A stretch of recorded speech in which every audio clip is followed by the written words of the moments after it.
G'day you mob, Pete here. Welcome to this episode of Aussie English. Today I am reacting to the video Culture Shock, Life in Australia by Confused Avocado. The links will be in the description to check out the original video. Don't forget, before we get into it, you can listen to this episode as a podcast episode on the Aussie English podcast. It's free via any good podcast app. It's on Spotify, it's on Apple Podcasts. Links in the description too. Let's get into it. I was born and grew up my entire life in Vietnam and then came to Australia to study. So let me tell you, my first few months here was pretty wild. I live in Brisbane, so my entire Australian experience is more like urban Queensland experience. It could be totally different in other parts of Australia, and I'm very well aware that Australia is a huge country. Cities are millions of light years away. So if I don't know about that far, but they're pretty spaced out. A few thousand kilometres between some of them. Perth, I think, is closer to Jakarta than it is to any other Australian city, right? But yeah, this is cool. So she's in Brisbane, she's in Queensland. Last week we did another episode where the girl was from Argentina and she was in Melbourne. So go and check out that episode if you haven't already. But anyway, let's keep going. Australians love small talks. Coming from Vietnam, where we only stick to talking to people who we already know, I wasn't prepared to handle all those small conversations popping up everywhere from uni campus to coffee shops. I was super weirded out. In Vietnam, my only experiences with those conversations with random strangers always turned out to be a scam. So when a lovely friend Australian said to me, "Oh, I like your t-shirt," my defense mechanism was like, "What do you want from me?" I used to have a part-time job as a waitress in the first few months I was here, and the first lesson that I learned was to smile and to be chatty with every customer. It is something we take for granted in Australia. We almost see it as rude if you don't take part in small talk when in public around people that may even be complete strangers, right? So like if you're at the bus stop and there's someone else sitting right there next to you, it's almost rude if you don't acknowledge that person at least, say, hey, because I think if you were to just sit down and not do anything, people would be like, who's this weirdo? Why isn't he acknowledging that I'm here? So quite often, to show friendliness, to show kindness, to be a bit social, we will just do the, hey, how's your day going? Or ask some kind of a question that could lead to small talk, that could lead to a short chat that isn't that important in the grand scheme of things. And it happens everywhere. It's going to happen at uni. It's going to happen with the police. It's going to happen at cafes, restaurants, the supermarket, with the checkout chicks. It's going to happen all over the shop. Get used to it. No, typically they're not going to be scams. The ones that we Aussies will be like, oh, here we go, is when you've got people asking for money for charities. So like they often have tables set up outside of businesses. There was one this morning out the front of Officeworks. I think it was for the Paralympics. And there was another one the other day in front of Woolies that was for the Surf Life Savers Club. Again, they're good causes, but they generally get like 20-year-old guys who are all, hey, how's it going there, copper? Oh! And you're just sort of like, I'm not in the mood for an inane conversation where you're going to feign interest, you're going to pretend to give a shit, and then you're going to be like, give us some cash. There's no cash here. Robbo? No cash. I have to say that Australians are the most friendly people that I've ever encountered. And you can really feel this vibe when you walk into any service. People greet you like they have known you for years. I feel like the comments are going to light up here because there are going to be a lot of people who are like, Australians are not that friendly. Not compared to where I'm from. Not compared to how they used to be. Not where I am in Australia. They're not all friendly. So it is going to depend on what community you're in, where you're from, your background, how social you are. But yeah, you'll have to let me know. Do you think Australians are friendly? Do you think they are still as friendly as they used to be? I feel like we've become a lot more closed off in recent decades. So leave a comment below. Straight how I would take order from a customer. Hey, how you going? Great. Yeah. Would you like to order some cold drink first? Today's such a hot day, isn't it? How's your kid? He's doing well? Yes. I have the same problem. I hate summer. It's so funny she does that. We really enjoy friendly waitresses, hospital workers who talk like that. If they were to sort of enter personal kind of information, how's your kid going? Especially if they develop that relationship with you, they see you all the time buying coffee or something. If I went to a cafe and they said, oh, g'day Pete, they remember your name and they're like, how's your family? How's your kids? Oh, it's hot, isn't it? You been on traveling? You been doing any, if they were to do that, I would feel a lot more comfortable as an Australian. I'd be like, this is a friendly, inviting, nice place. These people are really friendly. So don't get weirded out if Australians do that with you or try and make small talk. It's common. Australians are super positive. They always say things like, oh, great, amazing, beautiful, fabulous. It'll be interesting to see where she goes with this, but I think there is a side of us that is very positive. There is also a side of us that is very cynical, very skeptical, very pessimistic. So I think there is this underlying feeling at all times of just skepticism, being cynical about things like politics, about the economy, and kind of this laissez-faire laziness where it takes a lot for us to get into the streets to actually write about something. Or, you know, like at the moment with house prices and cost of living and everything, no one's protesting that, but you'll see people protesting other things that I won't get into. It is just a strange thing where Aussies are kind of have this she'll be right kind of attitude tied in with also what can I do? Nothing's going to change. And this kind of cynical nature of, yeah, of course the politicians are corrupt. What do you expect? But I'm not going to do anything about it. What am I going to do? If you're not used to these kind of expressions, you may have the feeling that they are fake or they do not mean what they say, but I assure you they're very, very genuine people. It's just a culture thing. Most of us. Most of us. There's definitely some that aren't. So if you come from a more conservative culture, you may take down one notch what they say. For example, if they say, oh, it's fine, it's okay, it means that it's pretty bad. When I say it's good, it means it's Yeah, that's true. I guess if someone said like, oh, you went to a concert the other day, was it any good? And you were like, yeah, it was okay. You know, that would definitely be, oh, it was shit.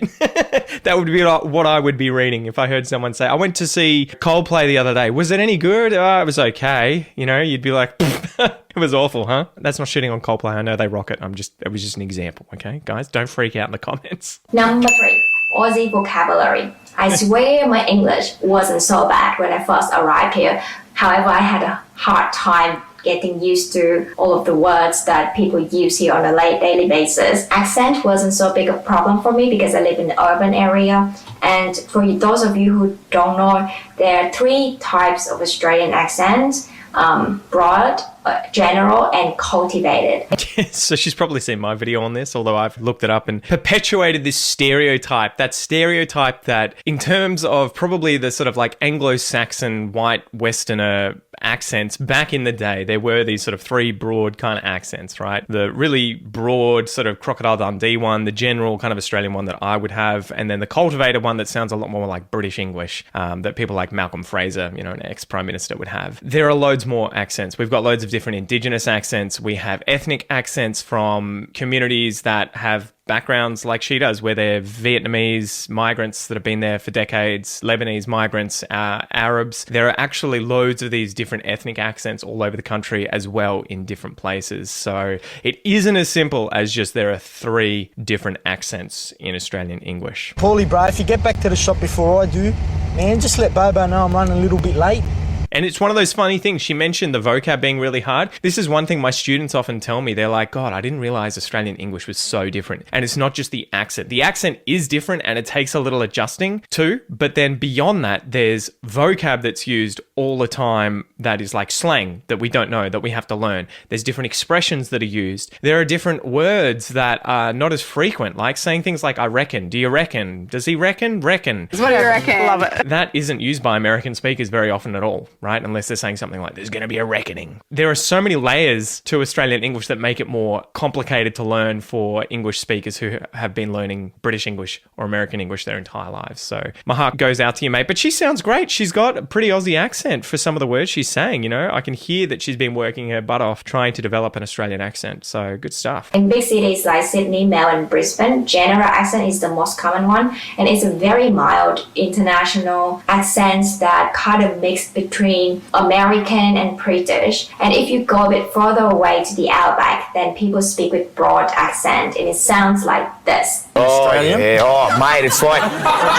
you know, coming home's easily the best thing. I was in America, we did like... This clip, I'm pretty sure this is from the video that I did on these different accents. That's Steve Irwin talking there, right? He definitely has this very broad accent. And there is this kind of like association with the further away from the cities you go, the more people speak with a broader Australian accent that has like different vowels and... Kimmy, look at me, please. Look at me. Look at me, Kimmy. But it's not that different. It wouldn't be like going to Great Britain and hearing so many of the different accents where, you throw a rock and you're in a new town that has a different accent. Aussies love shortening words. McDonald's, Macca's. Breakfast, brekkie. Afternoon, arvo. Service station or gas station, servo. Mosquitoes, mozzies. Barbecue, Barbie. Kangaroo, roo. Conversation, convo. Every single one of these I use. Every single one of them I use. So she's hit the nail on the head. We do this a lot. We use shortening as a way of expressing our identity as Australians, but also just making it easier to talk quickly about certain topics that are frequent, that come up in conversation. There's a shopping mall called Garden City, and they often call it Garble.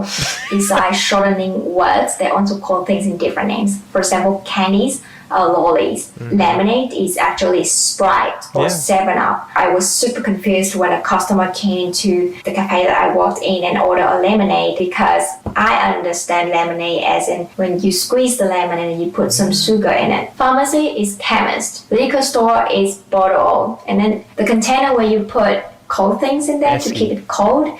I don't even remember the American term, but here they call it SP. Cool. Americano, long black. Espresso, short black. If you talk to one Aussie, you're fine. But if there are 2 or more Aussies, you're going to have a hard time figuring out what the hell they're talking. I reckon this happens no matter what your cultural background or language that you speak. If you're learning a foreign language and you talk to one person, that person is probably going to adjust to your level in that language, and they're not going to go crazy with how quickly they speak, the type of slang they use, the advanced vocab. They're going to make it relatively easy because they want to communicate. But when you got 2 native speakers there and you're there as well, those 2 people are quite often going to interact with one another, and it's just going to go back to native level craziness with the language. And also you suddenly have to be able to kind of keep up with these different trains of thought, people interrupting each other, everything like that. So yeah, it definitely gets harder when there are multiple people that you're having a conversation with, and Australia's no different. Number 4, wages and rent are in weekly term.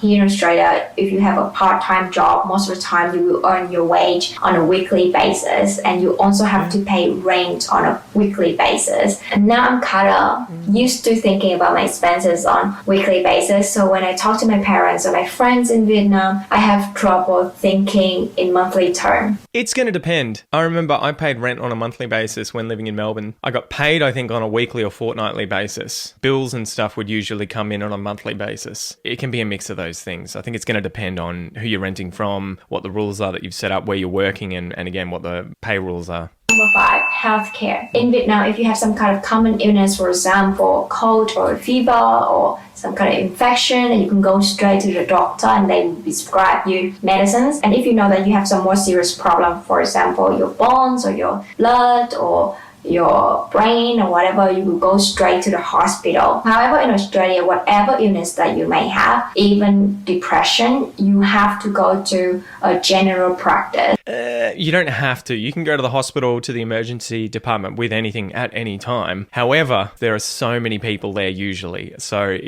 if you go to the hospital with something and you think it is severe that needs help, 100% go, but prepare to wait hours and hours and hours if it isn't life-threatening. If you're not going to die on the spot, you're going to be waiting quite some time. So I think that is quite often why, if we do have something that isn't life-threatening, but, it is relatively serious, you may go to a GP instead, but you can just go to a hospital. If your problem is a bit more serious, then they would refer you to a specialist or a hospital. So it could take a couple of weeks for you to get the right diagnosis and also the prescription. At first, I wasn't really used to this system because I felt like, man, I know that I have some problem. For example, let's say depression. Why do I have to go such a route? Why couldn't I just go straight to a psychologist or a psychiatrist? But yeah, now I just get used to it. It's an interesting one. Like, to be candid with you guys, I'm on antidepressants. I'm on Prozac, and I have been for probably 10 years now. It's probably time that I got off, although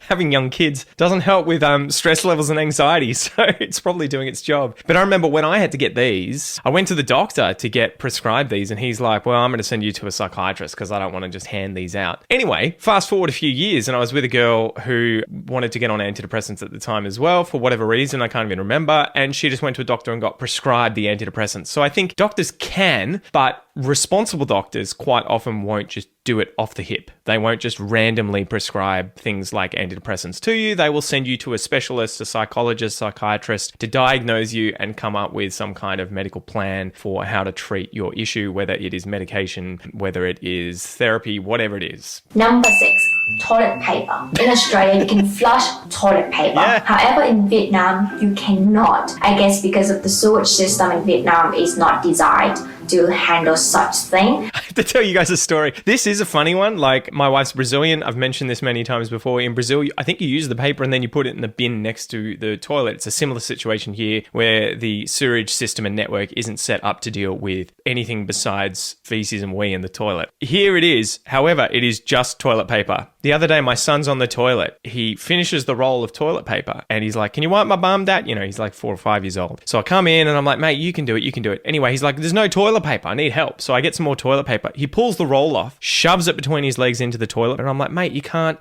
put that in the toilet." And he's like, "Yeah, you can." And just flushes it. Watch, it goes away.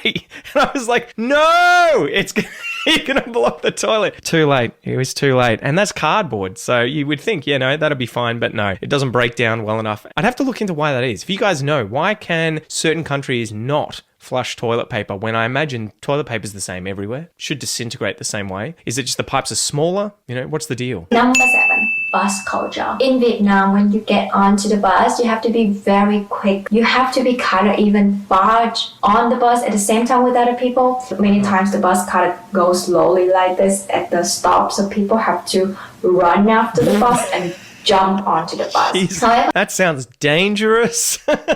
in Australia, it's pretty chill. You have plenty of time to get on and off the bus. And the thing is, you have to line up to get on the bus. This is something that will potentially be a culture shock for a lot of countries, especially I think Asian countries, the way that we will line up and take our turn and wait patiently. There are many countries where this is not the behavior that is done, and it is more a free-for-all where you just push to the front or else you will not get served. China, Indonesia, I'm looking at you guys. In Australia, that will not go down well. Another thing is that when you get off the bus, you often say thank you to the bus driver. Yes. Some people, instead of saying thank you, they can just say, "Geez, mate." This is true. Tram drivers, bus drivers, anytime you use public transport and you can talk to the person, they are in earshot of you, they will hear you, you say thank you. It is a respect thing. When I was growing up, there was always that, like, you would see a bus driver and you would think, oh, it's not a great career, it's not a great job. And there was that stigma attached to it. But Australia is very egalitarian, where even if you have jobs like that aren't necessarily considered like, surgeon or whatever, people deserve respect. They've done a good job. They're taking care of you. They're driving you from A to B safely. Give them some respect and say thank you. 8.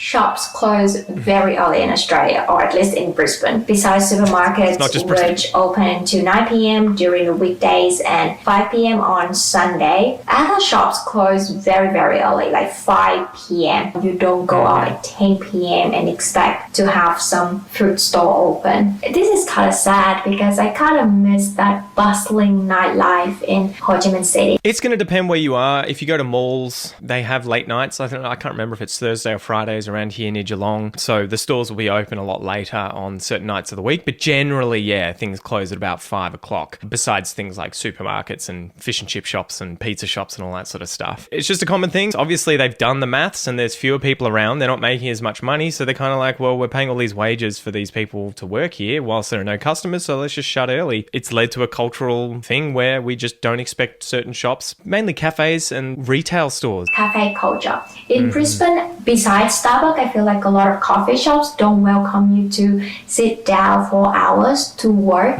I don't know about Sydney and Melbourne, but here in Brisbane, people walk into a cafe, order a coffee, then sit down for like maybe 1 hour, finish the coffee, and then leave. This is very common. There's multiple reasons. A big part of it is obviously they could be earning more money. So if you're not buying anything and you just want to sit there and chill out and hang out and do your thing for hours on end and work there the entire day, it's a bit of a faux pas. You're going to piss off the owners. They're going to be like, "Can we help you? Do you want anything else?" "No, just water, thanks, mate." You can get out. It's something I'm very hyper aware of, overstaying my welcome in restaurants or cafes, especially when it's busy and other people could be buying stuff. The other thing is that a lot of cafes and restaurants aren't making that much money. The margins are really, really low, especially with the cost of living crisis. So if you're taking up a seat and not purchasing anything, you're preventing them from earning potentially more. The coffee culture we have here is brilliant. The food is amazing. Usually the coffee is absolutely amazing. Typically, depends on where you go. And we're used to going to these places on a regular basis, although it's getting more and more expensive. I think they've just said that coffees could get to about $10 for a cappuccino at the end of the year because of the price of coffee beans and everything else going up. And another thing is, not all cafes here have Wi-Fi. In Ho Chi Minh City, you can just literally go to any place and then you have Wi-Fi, but it's not the case here in Brisbane. And if you go to boutique cafes here, they often close very early, like 2 p.m. If they're selling mostly coffees, their traffic is probably coming in between, early hours of the morning during breakfast and then lunchtime. And then after that, it's probably going to really drop down. Whereas if they're selling loads of food, they're probably going to stay open and be like, well, we keep making heaps of money through dinner. Cool, guys. So you'll have to let me know what you reckon down below in a comment. YouTube reckons you're going to enjoy this video next. I'll see you there. Tooroo.